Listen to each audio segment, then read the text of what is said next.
Welcome to my world, everyone. This is Like It or Not with Michael Lane, and Michael Lane is who I be. Yeah, Donald Sterling, the owner of the LA Clippers, as you all know, told his girlfriend, mistress, that, hey, you can't be seen with these black guys. You can't do that. You can't be seen. You know how these black dudes are. You know how they are. Look, I got to thank Donald Sterling. I got to thank him. This man is great. He's great for because everyone who talked about me, everyone who called me all kinds of nasty names, saying that I was doing all kinds of nasty, unrepeatable, filthy things to a white man's body parts, all because I told the truth about the Democratic Party. I thank Donald. I thank you, Mr. Sterling. I thank you. Some people say, well, maybe he's not racist. Maybe he's not racist. He was just saying all the stereotypes. He's an old guy. No, he, yeah, he's a racist, man. You know why? Because if you don't take it from his private calls, then you go to Elgin Baylor. Elgin Baylor sued him for discrimination. You go to Baron Davis. See, why weren't they, why weren't they hushed? Why were they hushed? Why were they ignored? They were ignored. So it's more than just this tramp, whoever this thing is. She ain't nothing but a gold digger. But I ain't mad at her.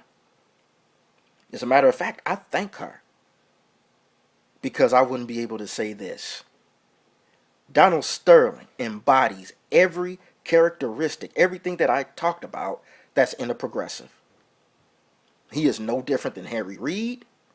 He is no different than Lyndon B. Johnson. He's no different than Nancy Pelosi.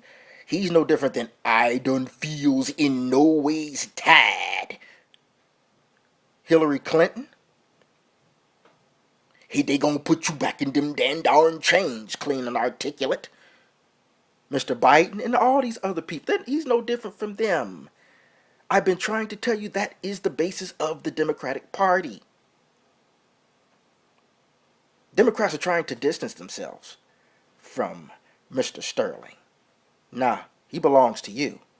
But you notice, you look at these, look at the mainstream media. They only talk about it in an NBA sense. They only talk about it in a basketball sense. They never talk about Mr. Sterling being a Democrat. But if he was a member of the GOP, if he was a Tea Party, oh my gosh, they would mention it every second. You wouldn't. They wouldn't even call him Sterling anymore. They'd call him Tea Party, Donald Tea Party. But Donald has validated you, Mr. Sterling. You validated everything that I have been saying about you liberals, especially you white liberals. You know, the ones that care about us, that care about you. He did everything that liberals do. He pandered to us. He have us working for him. He pretends like he likes us so much. He thinks that he is doing us a favor because he cares. He lies. And then here's what he thinks about you. That's what they do. That's what they are all about. That's all I've been saying. I thank you. I thank you. David West put it greatly. He said, this is plantation politics. Why would he say plantation politics? David West of the Indiana Pacers. Salute, brother.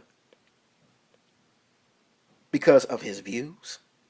Not only that, because of his desire because she's mixed, black Mexican. Desire for the woman. They like to screw. They want to screw it. They want to screw with the woman. But he got a wife. But again, they don't love black women. They just desire their body. They just want to screw them and throw them away. And they have blacks working for them to keep them rich. That's the plantation politics. Now you hear Michael Jordan and others, I hear all the basketball players and all the people, certain dignitaries in basketball and sports saying the NBA has no place for thinking like that. But people like Dude can't run an NBA team, but you support people like him to run the damn country. Who you think's running our country? Who you think controls the Senate?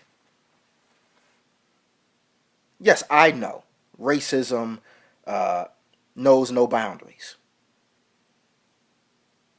But one thing that I always said, that I respect a person that walked up to me and said, I can't stand your ass because you're black.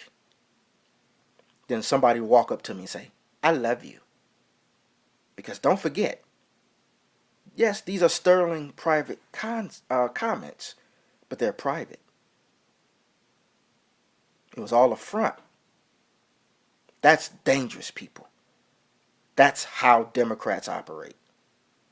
And that's how they capitalize. And they fool people. And Magic Johnson was the one that was being insulted. Yeah, you know, the one that was pitching Obamacare. He's working for the party that thinks that way. This is what they think about you, Magic.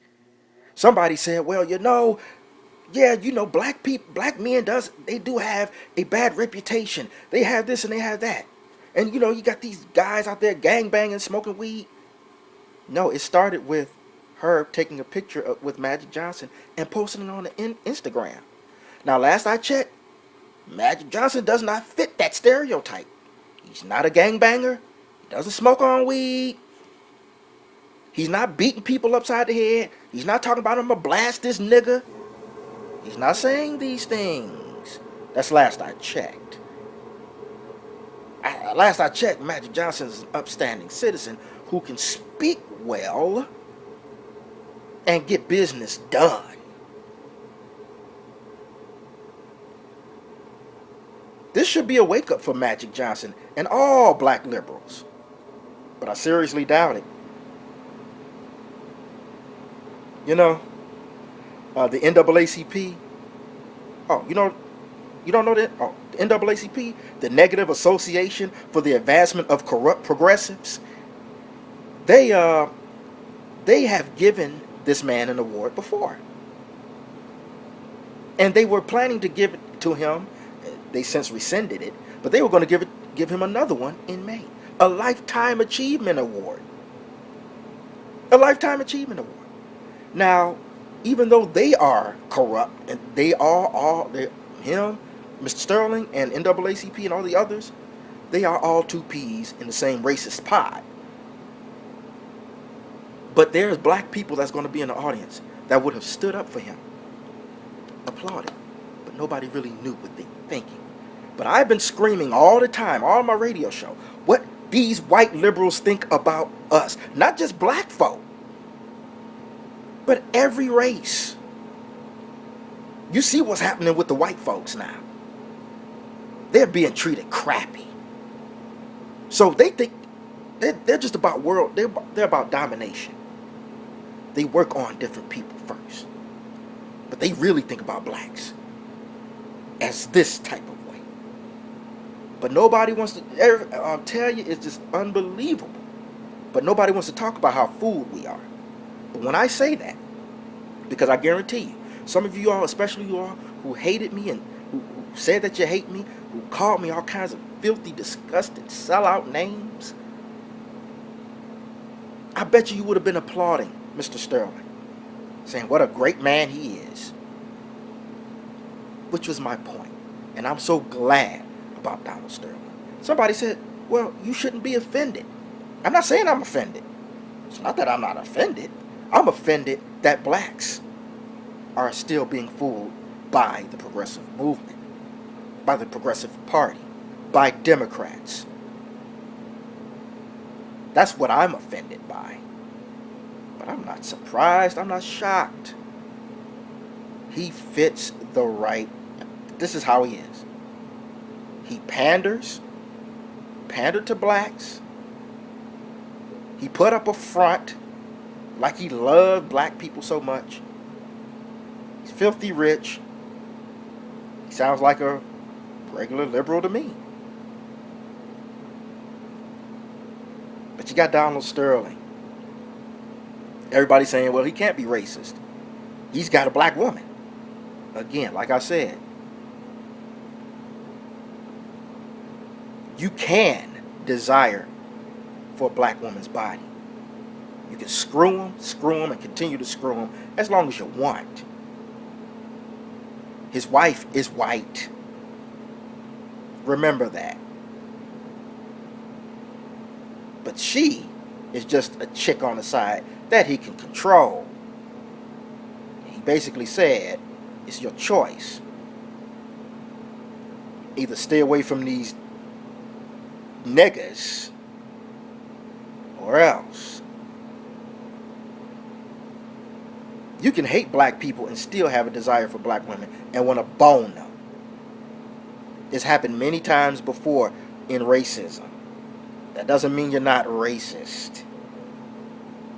As a matter of fact, you can grab a shovel, dig up Strom Thurmond's grave, pull him out, and ask him, like it or not,